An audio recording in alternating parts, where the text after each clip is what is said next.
a year ago. Not born, mind you.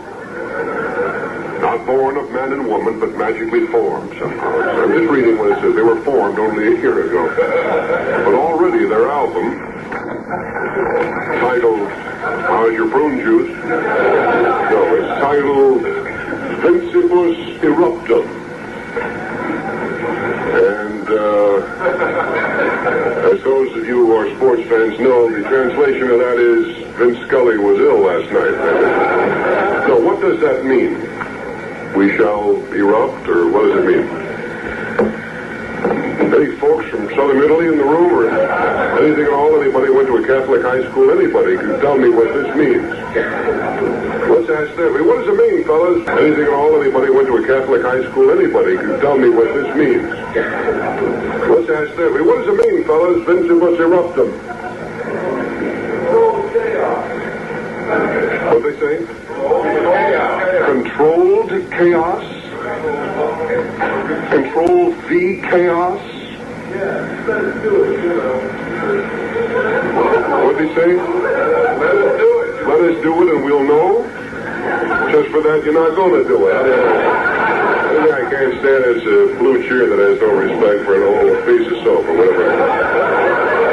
Anyway, there's the blue cheer. It's on the Phillips label. Those are the milk of magnesia people.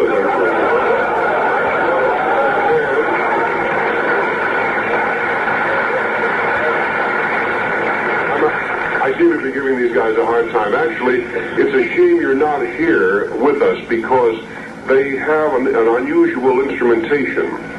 It's 43 pieces, 3 human beings, and 40 amplifiers. You'll see that I'm not kidding in a moment. The stage is covered with amplifiers. At least it was earlier this afternoon when I was there. And the members of the group are Dick Peterson, Lee Stevens, and Paul Whaley. So here we are talking once again, with the blue cheer again, and speaking to them for the first time. Your name is? I'm Dick. You're Dick. And you? Peterson. Dick Peterson. And your name? Paul Whaley. Paul Whaley. What did he say? He said Paul Whaley. Oh, Paul Whaley, yes. And then he said Skaraboom with his drums. You are, without question, I would say, the loudest musical aggregation, regardless of size, in the world. Would you agree with that? Yeah. How many amplifiers have you? Well, we got 6 amps and like 24 speakers apiece. I seem to count 6 here. 4 in each one of these. 4 speakers in each. This is an amplifier. No, this is the bottom. This is the amp. This is the amplifier. I see. So 1, 2, 3 amplifiers. And 24 speakers? Yeah. The bottom. This is the amp. This is the amplifier. I see. So 1, 2, 3 amplifiers. And 24 speakers? Yeah. I see.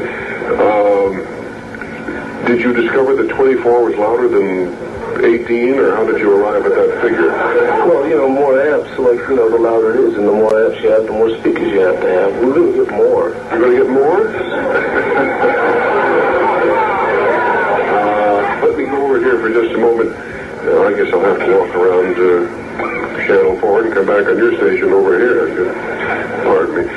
And your name is? Lee Stevens. Lee, nice to meet all of you fellas. How long have you been playing together now? Well, for about 4 minutes. I guess that adds up.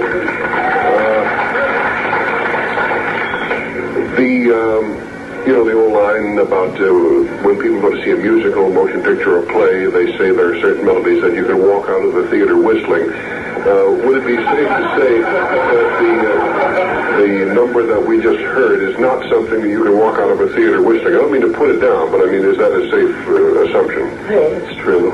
So you're not selling melody, in other words. What are you selling then? Just a powerful physical thing, sort of knock you over. Yeah, I'm glad you brought that up.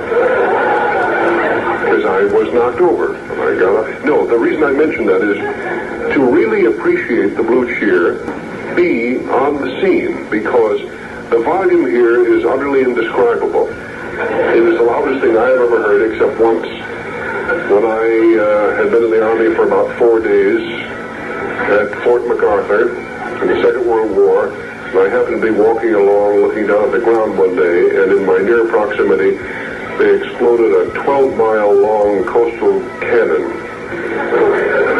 It went, wow-wee, you know. And I almost became a pacifist right at that moment, as a matter of fact. But that's the loudest thing I've heard before this today.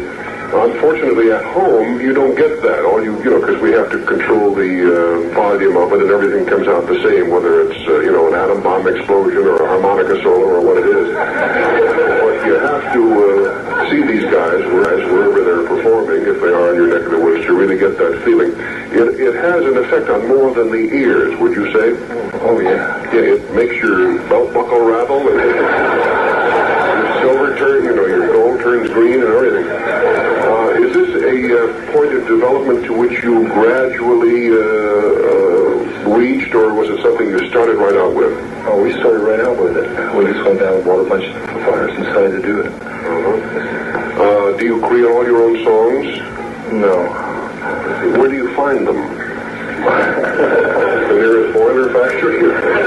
No, really, where do you find your material? Arsenals. Just sort of explosions. Now, what is this here, this place on the floor? I don't know if we can see that, because I can't see a monitor at the moment. Fuzz face. Fuzz face? And what function does the fuzz face fulfill? Try to say that 5 times fast. It's sort of like a preamp, makes the amps louder. Makes the amps louder. Well, I'm glad to hear that. What are you going to play for us now? Out of focus. Dedicated to our cameraman, ladies and gentlemen. Okay, here are... Is it R or is? It.